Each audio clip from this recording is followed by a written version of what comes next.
Shalom saudaraku, di dalam nama Tuhan Yesus Kristus, bertemu lagi dengan saya Pendeta Novel Saragi. Firman Tuhan yang menyapa kita pada saat ini tertulis dalam Filipi 3 ayat yang ke-4b sampai ayatnya yang ke-14. Namun ada baiknya kita bersatu dulu di dalam doa. Kita berdoa. Terima kasih Tuhan buat hari yang indah yang Kau berikan bagi setiap kami. Terima kasih Tuhan buat rasa rindu dengaran akan firman-Mu. Maka berfirmanlah Engkau Tuhan, sebab kami siap untuk menerimanya. Amin. Shalom saudaraku kekasih hati di dalam firman Tuhan Yesus. Seperti yang saya sebut tadi, bahwa firman Tuhan yang menyapa kita pada saat ini tertulis dalam Filipi pasal yang ketiga, ayatnya yang ke-4b sampai ayatnya yang ke-14. Begini firman Tuhan. Jika ada orang lain menyangka dapat menaruh percaya pada hal-hal lahiriah, aku lebih lagi. Disunat pada hari ke-8 dari bangsa Israel dari suku Benjamin, orang Ibrani asli. Tentang pendirian terhadap hukum Taurat, aku orang Farisi. Tentang kegiatan, aku penganiaya jemaat. Tentang kebenaran dalam mentaati hukum Taurat, aku tidak bercacat. Tetapi apa yang dahulu merupakan keuntungan bagiku, sekarang kuanggap rugi karena Kristus. Malahan segala sesuatu kuanggap rugi karena pengenalan akan Kristus Yesus Tuhanku lebih mulia daripada semuanya. Oleh karena Dialah aku telah melepaskan semuanya itu dan menganggapnya sampah, supaya aku memperoleh Kristus dan berada dalam Dia, bukan dengan kebenaranku sendiri karena mentaati hukum Taurat, melainkan dengan kebenaran karena kepercayaan kepada Kristus, yaitu kebenaran yang Allah anugerahkan berdasarkan kepercayaan. Yang ku kehendaki ialah mengenal Dia dan kuasa kebangkitannya dan persekutuan dalam penderitaannya, di mana aku menjadi serupa dengan Dia dalam kematiannya, supaya aku akhirnya beroleh kebangkitan dari antara orang mati. Bukan seolah-olah aku telah memperoleh hal ini atau telah sempurna, melainkan aku mengejarnya. Kalau-kalau aku dapat juga menangkapnya, karena aku pun telah ditangkap oleh Kristus Yesus. Saudara-saudara, aku sendiri tidak menganggap bahwa aku telah menangkapnya. Tetapi ini yang kulakukan. Aku melupakan apa yang telah di belakangku dan mengarahkan diri kepada apa yang di hadapanku, dan berlari-lari kepada tujuan untuk memperoleh hadiah, yaitu panggilan sorgawi dari Allah dalam Kristus Yesus. Demikian firman Tuhan. Shalom saudaraku, di dalam nama Tuhan Yesus Kristus. Pernah marah? Pernah marah? Ya, pastilah setiap kita pernah marah ya. Tapi pernah nggak melihat atau mendengar kalau Paulus lagi marah? Kalau kita melihat ayat yang sebelumnya, dari ayat yang pertama sampai ayat yang keempat ini, kita melihat dan merasakan bagaimana kemarahan Paulus yang begitu luar biasa sekali. Bagaimana kekesalannya, bagaimana dongkolnya, bagaimana situasi jemaat Filipi itu yang menjadi bagian dari kehidupannya justru mau diobok-obok, mau dirusak, dihancurkan oleh pengajar-pengajar sesat yang mau memutarbalikkan tentang kebenaran, tentang keselamatan di dalam Kristus itu. Lihatlah marahnya Paulus itu sampai-sampai dia mengatakan di dalam ayat yang kedua itu, hati-hatilah terhadap anjing-anjing, hati-hatilah terhadap pekerja-pekerja yang jahat, dan hati-hatilah terhadap penyunat-penyunat yang palsu. Paulus marah. Dan dia sangat marah kalau persekutuan di dalam Kristus itu dirusak. Kalau persekutuan di dalam Kristus itu ada kuasa-kuasa iblis yang mau menghancurkannya. Tentu saja Paulus sebagai pendiri jemaat Filipi marah dalam situasi itu karena banyak pengajar-pengajar sesat yang mencoba meruntuhkan, yang mencoba mengganggu persekutuan mereka. Sebelumnya saudaraku, Kota Filipi berada di Makedonia Timur, dan gereja di Filipi ini didirikan Paulus, dan memang ikatan persahabatan yang kuat begitu luar biasa dirasakan oleh Paulus dengan jemaat di Filipi. Bahkan catatan di dalam 2 Korintus 11 ayat 9 dan Filipi 4 ayat 15 sampai 16, beberapa kali juga jemaat itu mengirim bantuan keuangan kepada Paulus. Bahkan juga mereka sangat bermurah hati memberikan persembahan yang dikumpulkan untuk orang-orang Kristen yang berkekurangan di Yerusalem. Itu kita bisa baca di dalam 2 Korintus 8 ayat 1 sampai pasal 9 ayat 15. Dan Paulus sepertinya juga pernah mengunjungi gereja ini dalam misinya yang ketiga. Itu bisa kita lihat di dalam Kisah Para Rasul 20 ayat 1, 3 dan ayat yang ke-6. Artinya apa? Paulus sangat-sangat dekat sekali dengan jemaat Filipi ini, dan dia marah ketika ada situasi yang mau merusak persekutuan yang indah di dalam Tuhan itu. Itu makanya ayat 4b ini adalah sebuah perbandingan, sebuah situasi yang mau membantahkan apa yang diajarkan oleh orang-orang pengajar-pengajar sesat pada ketika itu. Makanya dimulai dengan jika ada orang lain menyangka, sekali lagi, jika ada orang lain menyangka dapat menaruh percaya pada hal-hal lahiriah, aku lebih lagi. Luar biasa sekali. Dan memang contoh terbaik dalam kehidupan ini adalah diri kita sendiri. Kalau kita bicara tentang sesuatu di luar diri kita sendiri, teramat susah untuk mempercayainya, teramat susah untuk menjadi berkat. Tapi kita melihat bahwa Paulus dengan nyata mengatakan, aku lebih lagi. Artinya apa? Pauluslah contoh pribadi yang tidak mengagungkan tanda-tanda lahiriah itu. Yang tidak mengagungkan tanda-tanda lahiriah itu, bagian yang dia bawa di dalam kelahirannya menjadi segala-galanya. Bahkan menjadi keselamatan baginya. Bukan persoalan sunat, bukan persoalan mengerjakan titah, bukan persoalan mengerjakan hukum Taurat. Bahkan Paulus mengatakan, dia tadinya sebelum berganti nama Paulus, dia adalah menjadi pelaku-pelaku di dalam itu semua. Tapi ternyata firman Tuhan menyebutkan, Paulus menyebutkan, semuanya itu kuanggap sampah karena aku mengenal siapa Yesus Kristus Tuhanku. Itu dikatakan di dalam ayat yang ke-8 itu. Apa yang dia punya, apa yang dia lakukan, apa jabatan kuasa yang dia punya, bahkan melakukan titah, melakukan hukum Taurat yang selama ini dibanggakannya secara lahiriah, tapi setelah mengenal Kristus, itu semua dianggapnya sampah. Maka saudaraku, kita bisa melihat sebuah kekuatan yang luar biasa. Ada sebuah perubahan mindset, ada sebuah perubahan pola pikir, ada sebuah perubahan makna kehidupan ini diajarkan oleh Paulus bagi kita.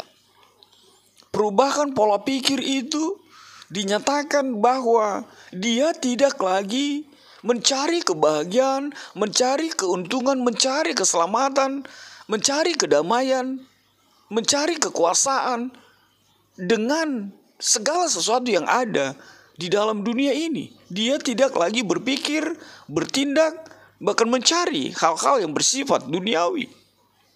Hidupnya lebih terarah, lebih ditujukan kepada Yesusnya, Yesus yang memberikan keselamatan, Yesus yang menangkapnya dan menjadikannya pengikut Kristus di dalam kehidupan kita. Saya jadi teringat, kemarin saya ada baca 4 filosofi kehidupan. Yang pertama, kehidupan adalah sebuah kesempatan untuk bertumbuh dalam iman. Yang kedua, kehidupan adalah kesempatan untuk bertumbuh dalam potensi, talenta, bakat, karunia, dan karakter.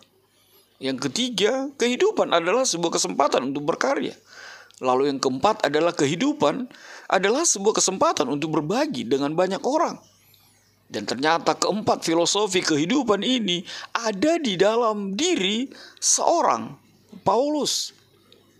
Makanya dia mengatakan, dia merubah mindset itu. Dia merubah pola pikir itu. Dia merubah apa yang menjadi kerinduannya, apa yang menjadi tujuannya, apa yang menjadi segala-galanya di dalam kehidupannya, yakni memenuhi panggilan Kristus, yakni memenuhi apa yang Tuhan mau ketika Tuhan menghadirkannya di tengah-tengah kehidupan ini. Dan benarlah apa yang dikatakan oleh tema kita pada saat ini, berlari menuju panggilan surgawi. Paulus ingin menyatakan kepada kita, ingatlah selalu panggilan Allah kepadamu. Ingatlah selalu untuk apa engkau ada di tengah-tengah kehidupan ini. Apakah hidupmu hanya selalu mengejar hal-hal yang bersifat duniawi ini? Apakah dirimu, pikiranmu, hatimu hanya berpikir tentang bagaimana mendapatkan dunia ini dengan segala isinya? Lihatlah apa kata Paulus, itu semua sampah kuanggap. Setelah mengenal Kristus, ternyata itu tidak ada artinya. Ternyata itu tidak ada apa-apanya dibanding dengan pengenalan dan hidup di dalam Kristus Yesus di dalam kehidupan ini. Lalu lihatlah, Paulus berbagi dengan kita. Saya jadi teringat tentang lirik lagu itu ya. Untuk siapa aku dilahirkan, aku pun tercipta untuk siapa. Aku lahir untukmu, ku tercipta untukmu. Memang sih liriknya bukan bicara tentang Kristus, tapi kekuatan yang luar biasa menegaskan bagi kita, kita harus memahami untuk siapa kita lahir, untuk siapa kita tercipta, dan untuk apa kita ada di muka bumi ini. Paulus menegaskannya bahwa kita lahir, kita ada, kita tercipta, itu semua adalah untuk memenuhi, untuk menggenapi panggilan sorgawi, panggilan Kristus di dalam kehidupan kita. Makanya dikatakan oleh Paulus di ayat yang ke-10 itu, yang ku kehendaki ialah mengenal Dia dan kuasa kebangkitannya dan persekutuan dalam penderitaannya. Dan aku ingin menjadi serupa dengan Dia di dalam kematiannya. Agar apa? Agar aku beroleh kebangkitan dari antara orang mati. Lihatlah luar biasanya, Paulus itu berbagi dengan kita. Iman yang begitu luar biasa sekali. Dia mau larut, dia mau menyatu dengan keberadaan Kristus itu dalam kehidupannya. Bahkan penderitaan pun akan dia jalani, pergumulan pun, situasi tantangan berat pun akan dia jalani. Kalau benar itu, kalau memang itu yang harus menjadi bagiannya, ikut Kristus di dalam kehidupannya. Bahkan hal yang luar biasa, tekad dari seorang Paulus itu. Apa itu? Dia selama hidupnya selalu berkata, selalu mengatakan, dia berlari, mengejar keselamatan, mengejar keberadaan, mengejar segala sesuatu yang Yesus hamparkan di dalam kehidupannya. Sampai-sampai dia mengatakan, aku melupakan semua yang telah di belakangku. Aku melupakan apa yang dahulu menjadi kebanggaan bagiku. Apa yang dahulu menjadi segala-galanya bagiku. Itu semua kulupakan, itu semua kuanggap sampah. Tapi aku sekarang berlari, mengarahkan diri kepada apa yang di hadapanku. Apa itu? Berlari kepada tujuan, memperoleh hadiah, yaitu panggilan sorgawi dari Allah dalam Kristus Yesus. Maka saudaraku, bukankah itu menjadi pesan terindah bagi kita? Bahwa ketika kita punya tujuan di dalam kehidupan ini, maka hidup kita akan terarah, maka hidup kita akan bermisi, maka hidup kita ini akan semakin diarahkan kepada sebuah arah yang pasti. Dan Paulus berbagi untuk kita. Lihatlah dan hiduplah di dalam tujuan yang pasti. Dan arahkanlah diri kepada panggilan sorgawi itu. Dan arahkanlah langkahmu dengan segala sesuatu untuk mencapai keselamatan sorga yang Tuhan berikan di dalam kehidupan kita. Dengan syarat seperti apa? Paulus mengatakan, aku melupakan apa yang telah di belakangku. Maka lupakanlah masa lalu itu. Lupakan, tinggalkan masa lalu, pemikiran yang jelek, pemikiran yang tidak benar, pemikiran yang salah di mata Tuhan. Tidak salah ketika engkau di masa lalumu adalah jelek, berpikir jelek, negatif tinggi, atau di luar Tuhan Yesus. Tuhan tidak permasalahkan itu. Tuhan tidak melihat hal itu. Selama kita melupakannya, meninggalkannya, dan berlari kepada tujuan yang pasti. Tujuan apa? Surgawi. Keselamatan yang hanya ada di dalam Kristus Yesus. Lalu apa refleksi yang bisa kita lihat? Ada 4 hal yang saya mau sebutkan dengan kebenaran firman Tuhan ini. Yang pertama sekali, pengenalan diri. Itulah dasar iman yang teguh dari seorang Paulus. Dia kenal dia siapa. Dia tahu diri. Bahkan dia mengenal dengan baik. Bahkan masa lalunya pun dia tahu. Dan pengenalan itu membuatnya mampu untuk mengatakan semua di masa lalunya itu adalah sampah dibandingkan pengenalan akan Yesus di dalam kehidupannya. Lalu yang kedua, Paulus tahu betul, Paulus mengenal dan mengerti dan mengimani siapa Yesus yang dia sembah di dalam kehidupannya. Yang ketiga, setiap kita punya masa lalu. Mungkin jelek, mungkin buruk, mungkin tidak mengenakan. Tapi melalui firman Tuhan saat ini, melangkahlah ke depan. Bukankah Tuhan menciptakan kaki kita untuk berjalan maju? Tuhan tidak pernah memberikan kaki untuk kita untuk berjalan mundur. Tapi Tuhan mau dengan kaki kita berjalan maju. Bukan mundur. Boleh mundur, boleh sekali 1-2 langkah. Tapi tujuan kita, langkahkan kita adalah ke depan. Maka tinggalkanlah masa lalu itu dan raihlah mahkotamu. Mahkotawi, sorga yang Tuhan berikan dan hamparkan buat setiap kita. Lalu apa yang terakhir? Kejar dan berlarilah terus ke arah yang pasti. Mintalah tuntunan Roh Kudus. Bukankah janji Tuhan, aku akan menyertai engkau kemanapun engkau pergi. Aku akan menyertai engkau sampai ke ujung dunia. Maka jangan pernah lelah. Kejarlah, maka engkau akan mendapatkannya. Amin. Kita bersatu dalam doa. Terima kasih Tuhan Yesus, biarlah firman-Mu menjadi kuat setiap kami. Kami selalu berada di dalam pemahaman yang pasti, berada di dalam iman yang pasti, bahwa kami berlari menuju panggilan surgawi.